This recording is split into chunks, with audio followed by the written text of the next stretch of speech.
বাড়িতে খুব সহজে বানিয়ে ফেলুন নরম তুলতুলে কাঁচাগোল্লা। দুধ আর অল্প কিছু উপকরণ দিয়ে এই মিষ্টি কিন্তু বাজারের মতোই সুস্বাদু হবে আশা করছি। আসসালামু আলাইকুম everyone, welcome to Mehnus moms kitchen. আজকে আমি 1 লিটার দুধ দিয়ে কাঁচাগোল্লা বানিয়ে দেখিয়ে দিয়েছি। মাত্র আমার 6টি কাঁচাগোল্লা হয়েছে। চুলায় একটি হাঁড়ি বসিয়ে আমি নিয়েছি 1 লিটার ফুল ক্রিম লিকুইড দুধ। এমন দুধ নিয়েছি যেটাতে দুধের সমস্ত ফ্যাট বা ক্রিম অংশ থাকে, বা এই দুধটিকে আগে থেকে জাল না করে ফ্যাট তোলা হয়নি এমন দুধ নিতে হবে। দুধটি ফুটিয়ে উঠলে আমি চুলা বন্ধ করে দিব। চুলা বন্ধ করে এভাবে করে আমি 2 থেকে 3 সেকেন্ডের মতো নেড়ে দিব। নেড়ে আমি 2 টেবিল স্পুন ভিনেগারের সাথে 2 টেবিল স্পুন পানি মিশিয়ে আমি এই মিশ্রণটি দিয়ে দিয়েছি। এবার দেখুন আমার ছানা কেটে গেছে। এভাবে করে ছানা কাটলে ছানাটা সফট হয়। চুলার আঁচ কিন্তু বন্ধ থাকবে। ছানাটা পাতলা সুতি কাপড়ের উপর নিয়ে পানিটা ছেঁকে নিয়েছি। ছেঁকে নেওয়ার পর আমি ঠান্ডা পানি দিয়ে 2-3 বার করে ছানাটা ধুয়ে নিয়েছি। দেখুন এভাবে করে ছানাটা ধুয়ে নিতে হবে যেন ভিনেগারের স্মেলটা চলে যায়, সেজন্য ধুয়ে নেওয়াই ভালো। ছানাটা ধুয়ে নেওয়ার পর এবার আমি সম্পূর্ণ পানিটা চিপে ফেলে দিব।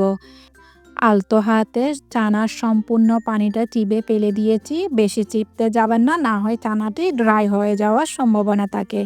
এইভাবে করে রেখে আমি রেস্টে রাখবো 30 মিনিটের জন্য। 30 মিনিট পর সমস্ত পানি কিন্তু ঝরে গেছে। এবার এই ছানাগুলোকে একটি ছড়ানো প্লেটে নিয়ে নিয়েছি। একটি ছড়ানো প্লেটে নিতে হবে যেন মেখে নিতে সুবিধা হয়। এবার ছানাতে বড় অংশ থাকলে তা ভেঙে দিব। ভেঙে দিয়ে এই ছানাগুলোকে আমি 2টি ভাগে ভাগ করে নিয়েছি। ভাগ করে একটি অংশ আমি একটি পাত্রে উঠিয়ে রাখবো। এই কাঁচা ছানা অংশটুকু আমি পরে ইউজ করব, সেজন্য এক পাশে রেখে দিব। এখন ছানার যে বাকি অংশটুকু আছে ওই ছানাটাকে আমি ভালো করে মতে নিব। একটু সময় নিয়ে ভালো করে মতে নিবেন যেন মসৃণ হয় ছানাটা। এভাবে করে ভালো করে মসৃণ করে নিতে হবে। ভালো করে মতে নেওয়ার পর দেখুন ছানাটা আমার মসৃণ হয়ে গেছে। আমি 4 থেকে 5 মিনিটের মতো ভালো করে মতে নিয়েছি যেন মসৃণ হয় ছানাটি। এই ছানাটি ঠিক এইভাবে মসৃণ হয়ে গিয়েছে। দেখুন কতটা সফট হয়েছে। আমি একবার জুম করে দেখে দিয়েছি। এভাবে সফট করে নিতে হবে। এবার চুলায় একটি ফ্রাই প্যান বসিয়ে দিয়েছি। ছানাটাকে দিয়ে চুলার আঁচ একদম লোতে রেখে ছানাটা কুক করে নিব। এর মধ্যে আমি দিয়ে দিয়েছি 1/4 কাপ কনডেন্স মিল্ক। 1 লিটার দুধের জন্য 1/4 কাপ কনডেন্স মিল্ক যথেষ্ট। কনডেন্স মিল্কের পরিবর্তে আপনারা চিনিও ইউজ করতে পারেন। চিনি ইউজ করলে মসৃণ হতে একটু সময় বেশি লাগে, সেজন্য কনডেন্স মিল্ক ইউজ করাই ভালো। এবার ছানার সাথে কনডেন্স মিল্ক ভালো করে মিশিয়ে একটি সফট ডো তৈরি করে নিয়েছি। যখন প্যানের গায়ে ছেড়ে দিয়ে আসবে বুঝে নিতে হবে আমার ছানাটি হয়ে গেছে। এবার প্লেটে নিয়ে ছানাটিকে সামান্য ঠান্ডা করে নিতে হবে, বেশি ঠান্ডা করা যাবে না। সামান্য পরিমাণ ঠান্ডা হলেই চলবে। এবার যে কাঁচা ছানা রেখেছিলাম আমি সেই ছানাটুকু দিয়ে দিয়েছি। এবার ভালো করে আমি কাঁচা ছানা আর রান্না করা ছানা দুটোটাই মিশিয়ে ভালো করে হাতের সাহায্যে মতে নিব। যেমনটি বলেছিলাম এই কাঁচাগোল্লাটি তৈরি করতে শুধুমাত্র 2টি উপকরণ লাগে, কনডেন্স মিল্ক আর লিকুইড দুধ। এই 2টি উপকরণ থাকলে সহজে আপনি কাঁচাগোল্লাটা বানিয়ে নিতে পারেন।